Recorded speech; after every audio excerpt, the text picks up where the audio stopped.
एक बात समझो इधर। हेलो, आवाज आ रही सभी को? Yes sir. देखो देखो देखो देखो, अगर ये आंख पानी के अंदर होती तो इसको ये बॉक्स एल पे दिखाई देता। हाँ सर। Yes sir. अंदर पानी दिखाई देता। इसका मतलब समझना, जो लाइन लिखी CO बराबर L, ये लेंथ है वाटर में, वाटर में है। ये वाटर वाले ऑब्जर्वर को तो L दिखेगी, क्योंकि L है तो L दिखेगी ज्योमेट्रिकल, अगर जो वाटर में कूद गया। लेकिन बाहर इतनी डिस्टेंस बाहर वाले को X दिखेगी कि नहीं, बताओ? Yes sir. Yes sir. यानी L इन वाटर का इक्विवेलेंट X इन एयर, बोलो है या नहीं? हाँ सर। तो आपका एक्चुअल ऑब्जेक्ट C से L डिस्टेंस पे है, C से L डिस्टेंस पे है, बोलो है कि नहीं? तो वो डिस्टेंस कितनी हो गई एक्चुअल उस मीडियम में? L upon mu object, L object upon mu object, ये जनरल फॉर्मूला है, ये X निकालने का फंडा है। तो देखो L के इक्विवेलेंट जो लेंथ X निकाली जाएगी वो कैसे निकाली जाएगी? ऑब्जर्वर, ऑब्जर्वर वो है जो इमेज देख रहा है। इमेज कौन देख रहा है, पानी के अंदर या एयर में? आंख कहाँ है? एयर। तो यहाँ ऑब्जर्वर कौन हो गया? म्यू एयर, ऑब्जर्वर बाहर है। अब बताओ यहां से यहां तक की डिस्टेंस इस L को क्यों नहीं लिया? क्योंकि ये तो उसके ही मीडियम में, हमको तो L के बाद जो गड़बड़ वाला पोर्शन है जो उसके मीडियम नहीं है वो निकालना है X, तो वो तो दिखेगी सेम, उसमें तो कोई दिक्कत नहीं है, म्यू एयर। अब यहां से शुरू हुए हम, यहां से हम शुरू हुए X, ठीक है, ध्यान से देखना X। अब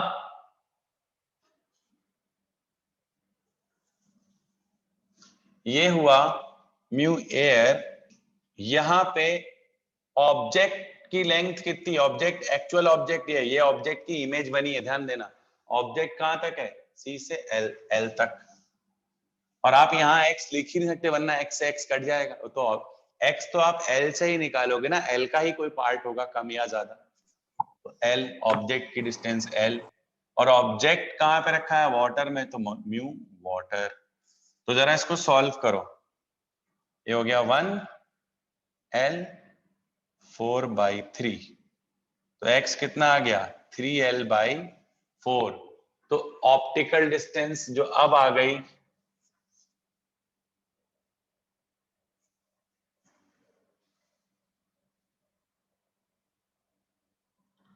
बिटवीन I एंड ऑब्जेक्ट, ठीक, जो कि बॉक्स है एक, होगी L+X, यानी L+3L/4 विच इज 7L/4। ठीक, कोई पूछे कि अब इस I को ये बॉक्स कितनी दूरी पे दिखेगा, तो अब ये 2L पे ना दिख के कहां दिखेगा? 7L/4। और हमेशा वो ही पोर्शन चेंज होते हैं जो अपने मीडियम में नहीं होते। देखो पहले पूरा पोर्शन था 2L, L और L में डिवाइडेड था। अभी जो L ऑब्जर्वर के मीडियम में है, जो L ऑब्जर्वर के मीडियम में ही है, उसमें कोई चेंज नहीं आया। वो पहले भी 2L में भी शामिल था। पहले ये 2L कैसे बना था? L+L। अब ये कैसे बना? L। तो ये वाला L चेंज नहीं हुआ, इसको देखने की कोई जरूरत नहीं है, ये वैसे का वैसा रहा। बोलो सही है या नहीं? हाँ सर। हाँ सर। चेंज वही हुआ जो उसके हाँ मीडियम सर। में नहीं था। तो उसके मीडियम में जो नहीं था वो L था, और उसका इक्विवेलेंट X है, और X निकालने का तरीका है। बल्कि मैं यहाँ पे सिग्मा भी कर सकता हूँ। सिग्मा मतलब ऐसे बहुत सारे मीडियम हो जाए तो कैसे निकालेंगे। अरे बोलो यार, समझ आया या नहीं? हाँ सर। आया। आया? Yes sir. जल्दी इसको नोट सर। करो, फिर मैं और इंटरेस्टिंग चीज कराता हूँ आपको। Yes sir. जल्दी से करो।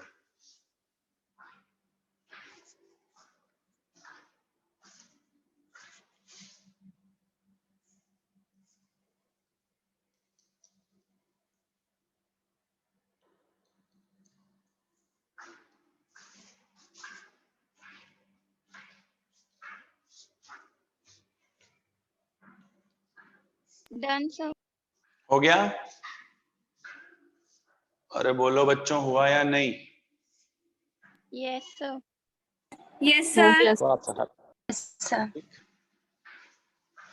देखो, आप लोगों ने देखा होगा, अगर किसी बाल्टी में हम एक सिक्का डाल दें, फिर उस बाल्टी के ऊपर झांक के देखें, तो वो सिक्का आपको उठा हुआ दिखता है? हाँ सर। पक्का देखा है कि नहीं ऐसा? और आप उसको पाने के लिए हाथ बढ़ाते थे बचपन में, तो हाथ में भी नहीं आता था। हाँ सर।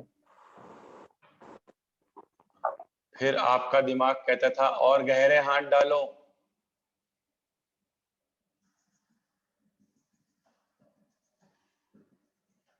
इधर देखो, बॉटम पे ये कॉइन पड़ा हुआ है, एक टैंक है, एक वाटर टैंक है जिसकी अपनी गहराई D है, जिसकी अपनी गहराई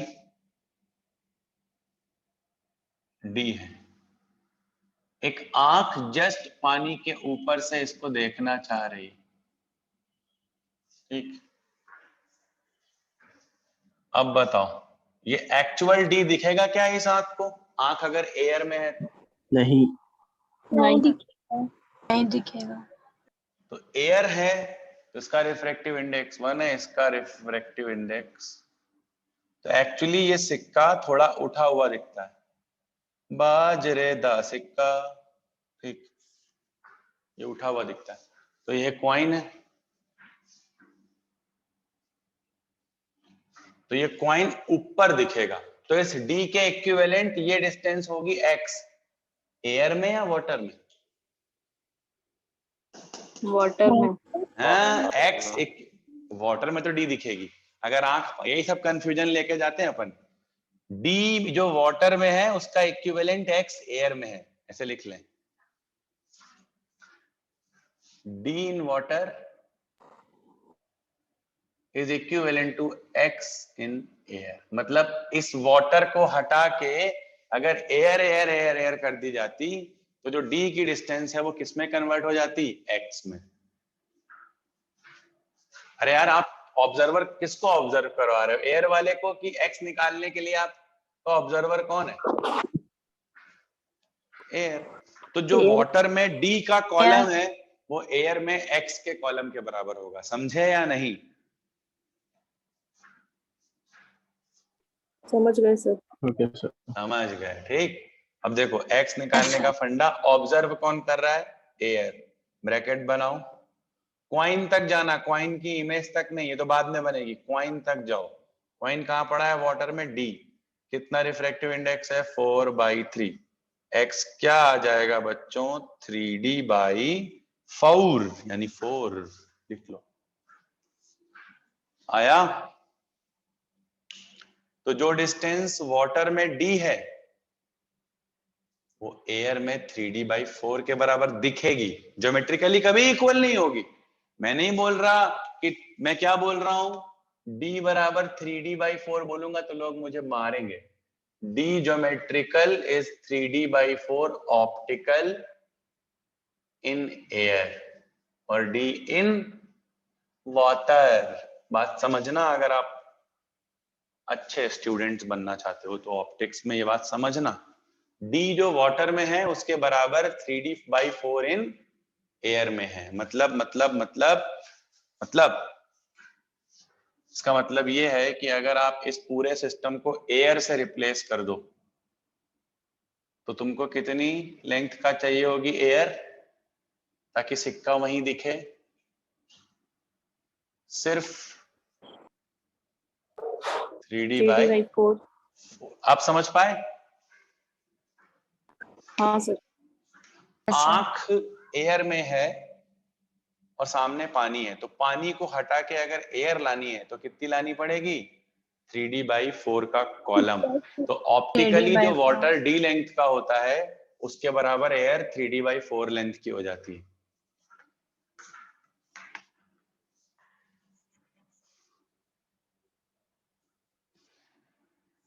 सही है? अरे बोलो, हो भी गए हो?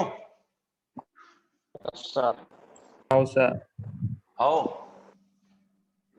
चल बढ़िया।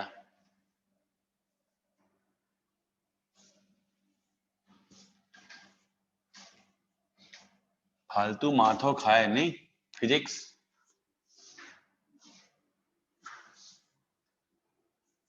चलो अब जरा वो वाला जब मैं कहता सिग्मा लगा के इसको याद करेंगे। मल्टीपल मीडियम आ जाए तो मान लो पानी, गंदा पानी और गंदा पानी, D1 medium μ1, D2 medium μ2, D3 medium μ3 और अपनी आंख एयर में, या चलो μ1 μ4 में, और अच्छा ले लो, एयर छोड़ो, μ4 मीडियम में आंख है, आंख किसी और मीडियम में। अब आंख को ऑब्जर्व करना है, तो बताओ ज्योमेट्रिकल डिस्टेंस कितनी है अगर आंख के बॉटम की बात करें। ये कोई कॉइन पड़ा है और ये आई पीस है, आई पीस एयर में है, कॉइन जो है वो μ3 में है, तो ज्योमेट्रिकल डिस्टेंस कितनी है? D1 plus D2 plus D3। Geometrical distance है, याद रखो, जितनी है उतनी ही रहती है। बोलो है या नहीं? हाँ सर। Yes sir. लेकिन ये कॉइन इसको कहाँ दिखेगा? कहीं पे भी दिख सकता है, C डैश, वो अपन निकालेंगे तब समझ में आएगा कि कितनी डिस्टेंस पे आ रहा है। So let's find that optical distance. ठीक, अब ऑप्टिकल डिस्टेंस निकालनी। अब ऑप्टिकल डिस्टेंस देखो, ऑप्टिकल डिस्टेंस के लिए क्या करेंगे? सबसे पहले μ4 बाहर निकालेंगे क्योंकि ऑब्जर्वर है। अगर हम इसको इस डिस्टेंस को बोल रहे हैं d, तो हमारा ये जो d ऑप्टिकल है वो निकालने जा रहे हैं। ठीक, μ4 बाहर हो गया। क्यों बाहर हुआ μ4? क्योंकि आंख यानी ऑब्जर्वर μ4 में है। ध्यान देना, हर चीज का लॉजिक है। आंख कहाँ है? μ4 मीडियम में है, वो बाहर हो गया। अब यहां से शुरू करते हुए नीचे आएंगे, तो बताओ पहले कौन सा मीडियम मिला हमने अपने को? D1, उसका रिफ्रैक्टिव इंडेक्स μ1 प्लस, इसी को मैं सिग्मा बोल रहा था। अब वो खत्म हुआ तो कौन शुरू हो गया? पूरा D2 कहां तक? μ2 तक, प्लस D3 कहां तक? μ3। ठीक, ये आपने निकाल लिया। फाइनल अगर आप मल्टीप्लाई करेंगे तो μ4 by μ1 D1, μ4 by μ2 D2, μ4 by μ3 D3। ये है D ऑप्टिकल। पता है इसको कैसे पढ़ाया जाता है? एपरेंट डेप्थ और एक्चुअल डेप्थ। तो बताओ एक्चुअल डेप्थ ये है कि नहीं? अरे बोलो यार। हाँ सर। जहां से अब उसको दिख रहा है वो ऑप्टिकल डेप्थ या एपरेंट डेप्थ है कि नहीं? माइन उसको जहां दिख रहा है। Yes sir. ठीक, तो कोई बोले शिफ्ट निकालोगे, तो कोई बोले कि शिफ्ट निकालो, तो शिफ्ट क्या है? एक्चुअल में से ऑप्टिकल माइनस करके क्या ले लीजिए? मॉड। कोई पूछे ऑब्जेक्ट कितना शिफ्ट हो गया, इसको शिफ्ट बोलते हैं। समझ आया कॉन्सेप्ट? अगर मल्टीपल मीडियम हो तो यस सर। ऑब्जर्वर का म्यू बाहर निकाल लीजिए और बाकी ऑब्जर्वर से अलग अलग मीडियम में d by mu, d by mu, d by mu करके ऐड कर दीजिए। बिल्कुल करेक्ट रिजल्ट आ जाएंगे आप। समझे कि समझाऊं? यस सर, समझ गए। समझ गए? पक्का?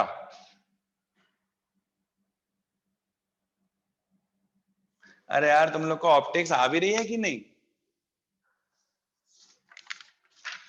आ रही है सर। यस सर, आ रही है। यस सर बोलते हैं। देखो बहुत इजी रखता हूं मैं, बस कॉन्सेप्ट पे बहुत फोकस करो तो गलतियां नहीं होंगी जब न्यूमेरिकल करोगे, और कॉन्सेप्ट से हट जाओगे, फॉर्मूले पे आ जाओगे तो गलतियां होंगी। ठीक, पहले मैंने बता दिया कि ऐसा क्यों होता है, क्योंकि हमारी आंख जिस मीडियम में हम हैं उसमें ही ज्योमेट्रिकल डिस्टेंस को देख सकती है। अगर हमारी आंख अलग है और ऑब्जेक्ट अलग है तो पक्का रियल डिस्टेंस और एपेरेंट डिस्टेंस में अंतर होगा।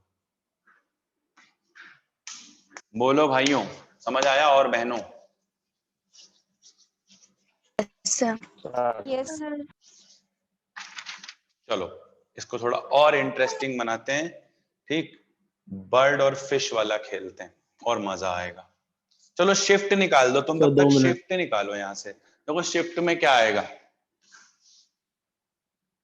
एक्चुअल, तो देखो D1 में से ये माइनस हो जाएगा। चलो मैं शिफ्ट भी निकाल दूं, तब भी आगे बढ़ते हैं।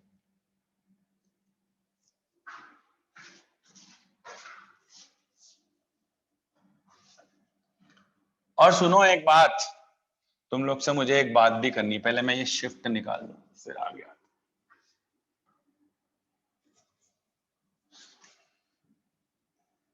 एक तुम लोग को इंफॉर्मेशन देनी है, जो अगर कुछ है तुम लोग के कांटेक्ट में कोई वैसा है तो अपन बात कर लेंगे। देखो पहले मैं शिफ्ट निकालता हूं कि कितना शिफ्ट हो गया। तो देखो एक्चुअल में क्या आएगा, D1, उसका काउंटर पार्ट क्या आएगा, ये μ4 D1 by μ1 आएगा कि नहीं? Yes sir. तो मैं इसको ऐसे लिख दूं, D1 की शिफ्ट कितनी हो जाएगी, 1 माइनस μ4 by μ1। बोलो सही है? हाँ सर। हाँ तो सर। D1 Yes, के sir. कारण शिफ्ट हुई, फिर D2 के कारण 1 माइनस μ4 by μ2, फिर D3 के कारण 1 माइनस μ4 by μ3। तो ये हो गई शिफ्ट। तो कोई पूछे कि कितना शिफ्ट हो गया है ऑब्जेक्ट, तो ये वैल्यू निकाल लेना। अब देखो तुमने ये वैल्यू निकाली और ये वैल्यू सॉल्व करने पे शिफ्ट इसने ऐसे मेजर करते हैं, C से C डैश की तरफ जाते हैं तो शिफ्ट होती है। ओरिजिनल से, ओरिजिनल ऑब्जेक्ट से उसकी रिफ्रैक्टेड इमेज जो बनी है उस तरफ जाते हैं। तुमने ये वैल्यू निकाली, बताओ मुझे अगर ये वैल्यू D3 से छोटी आ गई तो कौन से मीडियम में बनेगी इमेज, μ3 में। बोलो Yes, sir. में। हाँ सर। बोलो Yes, sir. यार, बनेगी कि नहीं? और अगर D3 तो क्रॉस कर गई लेकिन D3 प्लस D2 क्रॉस नहीं कर पाई तो कहां बनेगी, μ2 में। μ2 में। μ2. और अगर D3 प्लस D2 से बड़ी आ गई μ1 में। लेकिन D3 plus D2 μ1. Plus D1 से छोटी आई, मतलब इन दोनों से बड़ी लेकिन इन तीनों से छोटी, तो कहीं यहां बनेगी बीच में, इधर कहीं। हाँ सर। Yes, sir. तो जब इसको सॉल्व करके निकालोगे तब आंसर तुम्हारा आएगा, ठीक? अरे यार ठीक है नहीं सर। समझ पा रहे हो, समझ गए होगे ना? Yes, shift sir. निकाल के कंपेयर कर लेना कि वो डिस्टेंस बॉटम से किस जगह लाई कर रही है, खत्म हो गई बात। चलो ठीक है, ये तो बात थी इसकी। एक बर्ड और फिश वाला, और कितना टाइम बचा है, 1 मिनट चेक कर लेते हैं। मैं आपके आखिरी के 5 मिनट लूंगा। मीटिंग कितनी देर की हो गई है? 20 हैं? 20 मिनट बचे हैं? 20 मिनट की हो चुकी है। ओके तो ठीक है। चलो अब जरा ये चीज देख लेते हैं जो मैं कहना चाह रहा था, बर्ड और फिश वाला चीज।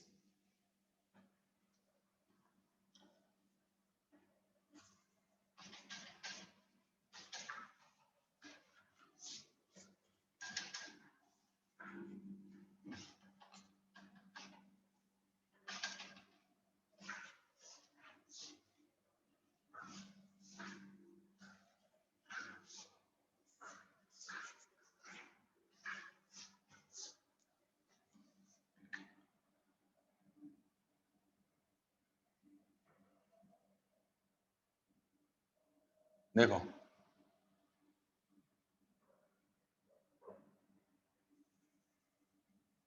ये एक एक्वेरियम है जो किसी ने बाहर रख दिया।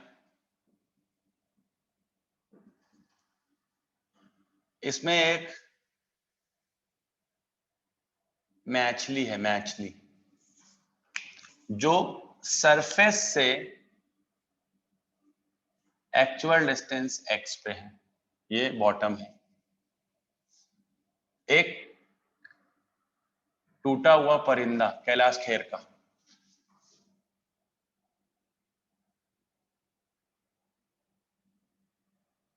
टूटा हुआ है तो प्लीज हंसना नहीं उस पर।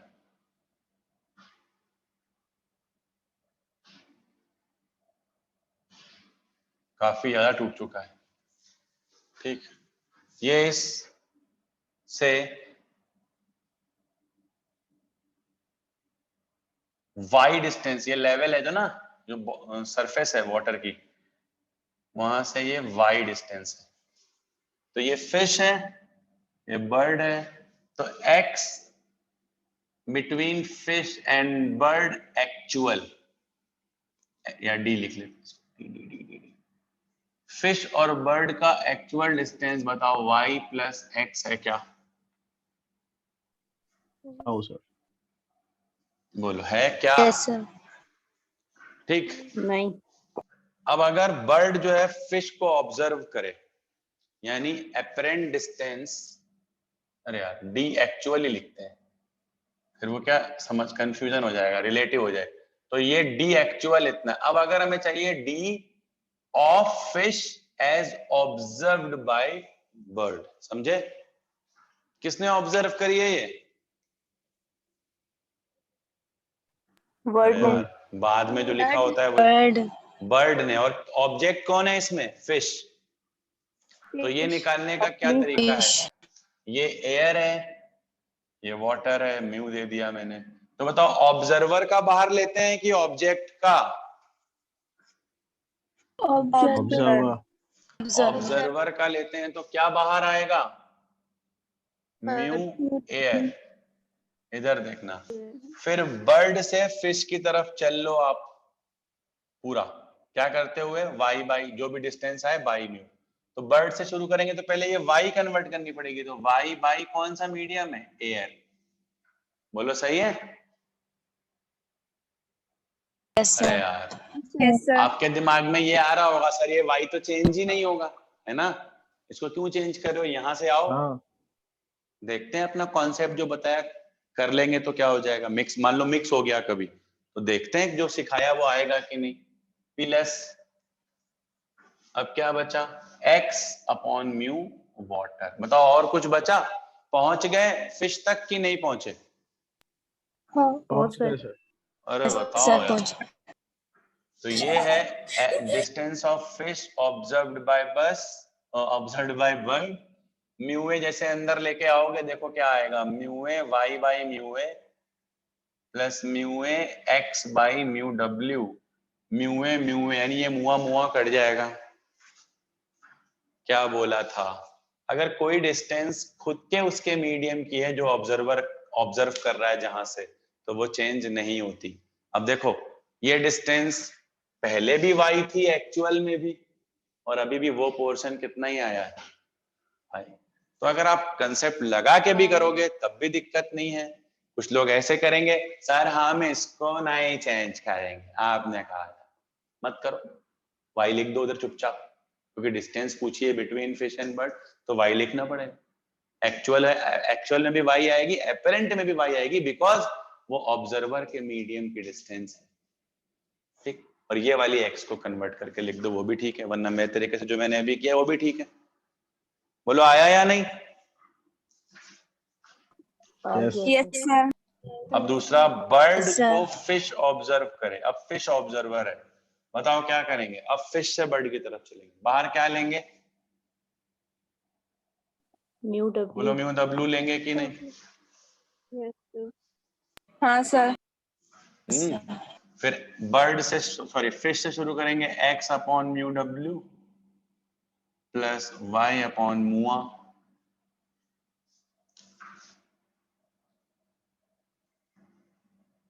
म्यू डब्ल्यू जब अंदर ले जाएंगे तो x बचेगा,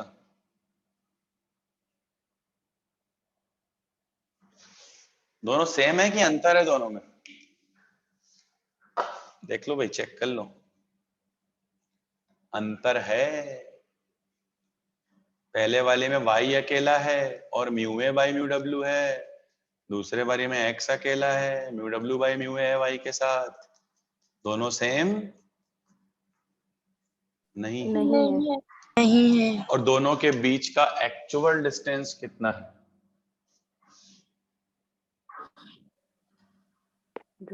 बोलो।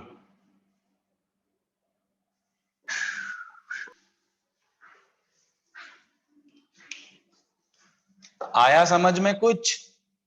अब देखो, अब की बार ऑब्जर्वर कौन थी? फिश का मीडियम में डिस्टेंस क्या? x। तो एक्चुअल में भी वो x है और अपेरेंट में जब निकाला गया तो भी वो x ही रहा, वो नहीं बदलेगा। अच्छा, एक और कॉन्सेप्चुअल पूछ लूं आपसे। ये जो पोर्शन लिखा है, ये पोर्शन क्या है? ये एयर का पोर्शन है। एयर में जो y है उसका इक्विवेलेंट है जो फिश को दिख रहा है, या ये वाटर में फिश को दिख रहा है? मतलब ये क्या है? वाटर में जो फिश को वाटर में फिश को दिख रहा है। जो वाटर वाटर का, में फिश को दिख रहा है। ये वो इक्विवेलेंट पोर्शन ऑफ y है जो अगर ऊपर तक वाटर भरा होता तो फिश को दिखता। समझ रहे हो या नहीं? पूरा बर्ड तक पानी भरा होता, ठीक है, बर्ड तक, यानी जो y एयर में है वो वाटर में कितना है? Mu w by mu a into y. बहुत सिंपल रखते हैं, y जो एयर में है उसके बराबर वाटर में होता तो कितना दिखता? Mu w by mu a into y. सही है कि नहीं? हाँ सर। Yes sir. ठीक है, बस आज के लिए इतना ही कंटेंट था। 2 दिन का और बचा है रिफ्रैक्शन, फिर आ जाएगा प्रिज्म और टोटल इंटरनल रिफ्रैक्शन, और उसके बाद 2 दिन वो चलेगा। यानी आज क्या डेट है बच्चों? 27 है। तो 28, 29 इन 2 दिनों में प्रिज्म खत्म हो जाएगा। 30 कब है? मतलब 30 का है ना ये मंथ। 30 और 1 में लेंस खत्म हो जाएगा, फिर उसके बाद अपनी वेव ऑप्टिक शुरू हो जाएगी। वाह यार, 2, 3, 4 3 दिन में वो खत्म हो जाएगी। 3 सेशंस लेते हैं। एकदम करेक्ट। समझ आ रहा है आप लोग को कि नहीं? हाँ सर। ये वाली ट्रिक पहले आती थी? No sir. नहीं। चलो, अब जो मैं यहाँ पे मीटिंग को अब स्टॉप कर रहा हूँ, रिकॉर्डिंग को, ठीक है, नॉट मीटिंग। आप लोग जो भी हो उनको एक इंफॉर्मेशन देनी है। एक्चुअली हम लोग अब न्यू